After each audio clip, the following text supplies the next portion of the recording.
Welcome to Podcast Answers, the very, very, very first episode of Podcast Answers. That's right, guys. We are kicking off the new show, Podcast Answers, and we are so glad that you are here with us today. And we are actually going back to the basics today, and we're talking about what is a podcast, because for us to talk about what a podcast is, we have to build on the very basic building blocks of what a podcast actually is. So if you have never, ever actually seen us or heard of us, which we are very new, so you probably have not, what we do and who we are is this. Our goal is to help people start and grow their podcast by answering any podcast questions along the way. So we want you to ask us questions so that we can answer them on our show and help you grow your podcast to be a better podcaster. What we do, we are also on YouTube at youtube.com/@podcastanswers. We are also on Facebook and Instagram at Podcast Answers. And Twitter, we're there too, but we have a different handle there. It's Podcast Answers 1 because Podcast Answers was not available. So you can find us there, and we'd love to have you there. I would definitely suggest subscribing to, obviously, this in a podcast app. Any podcast app is going to have Podcast Answers in it, but also subscribe to our YouTube channel if you would, because that way with our YouTube channel, we're going to do a lot of stuff here that ends up being visual in nature. And because of that, that's because we're doing a show that's about podcasting, but we're going to be talking about lots of stuff that's hands-on and stuff that you're going to need to see. So I would suggest joining our YouTube channel, because that way you can see videos of every one of our episodes, and you'll get that hands-on. If we're talking about a specific software, you'll actually be able to see that software instead of just hearing us describe it in audio. So, basics. What is a podcast? It is a audio show or video show that's recorded onto a computer. So that's what we're doing here. We're doing audio and video. We're not going to be delivering this necessarily in the traditional sense of in a podcast app, but it is in your YouTube if you want to see the video. But so it's an audio show that you can listen to in any podcast app. And so once you have your audio files, you're going to hook up your microphone, you're going to record your episode, edit your episode, and then you're going to post it somewhere because you need to get it to the world. So there are several different podcast hosts, but the ones that I recommend are Blubrry and Captivate. That's Blubrry, BLUBRRY.com, and Captivate, CAPTIVATE.FM. And the reason that I say that I like them is any podcast host, all they do is serve your files. You need to have a podcast host.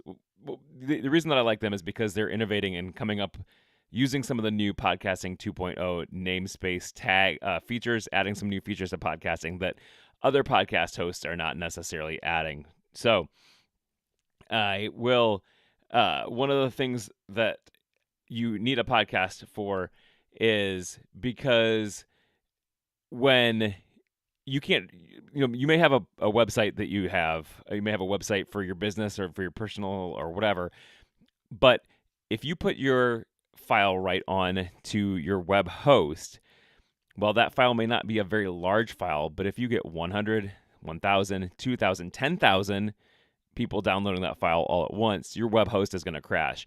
Whereas a podcast host is set up to handle all of that traffic all at once, and it's going to do a better job at handling those files and not necessarily crash. So you need a podcast host. I suggest Blubrry or Captivate, just based on the fact that they've been around for a while and they're innovating. They're coming up, they're using the new namespace tags, helping advance podcasting even further.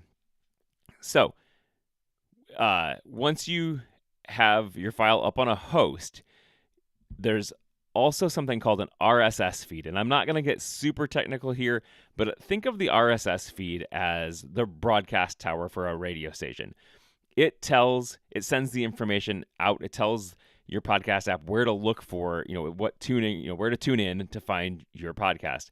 So it's essentially just a text file that is XML, and in there's tags that explain on the show level what the show name is, what the show description is, and also what the cover art is, and things like that. And then what it does is it also has an entry for every one of your episodes. And that has the title of your episode, it has the description of your episode, it has the location of where the file is. So when your podcast app looks and takes that XML file, it knows exactly where to find that audio file, and you're good to go. Now, most podcast hosts will create, or actually all podcast hosts are going to create that file for you. So if you go to Blueberry or Captivate or any other podcast host, you upload your file, you type in what the title is, you type in the description, and hit publish, and then that feed updates. And that's great. You can also do what I do. I do it a little bit more advanced. I have my own website, and I recommend you have your own website because if anything happens, people are going to be able to come back to your website. You can do more like put on, deals, write blogs. You can sell things from your website where you can't do that with a website or that the podcast host is going to give you. So most of them will give you just a simple website for the podcast, but I suggest having your own website.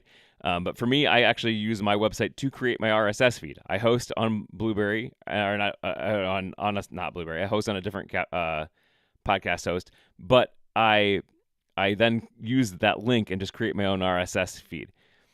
Now, what you may be thinking is, do I need to upload all of these things to like Spotify or Apple Podcasts? Like once I have my file, do I need to upload or tell those podcast apps where that's at? You do not need to load each episode up to each podcast app, whether it be Spotify or Apple Podcasts. What you do is you take your RSS feed and you submit it to them so that it's a directory.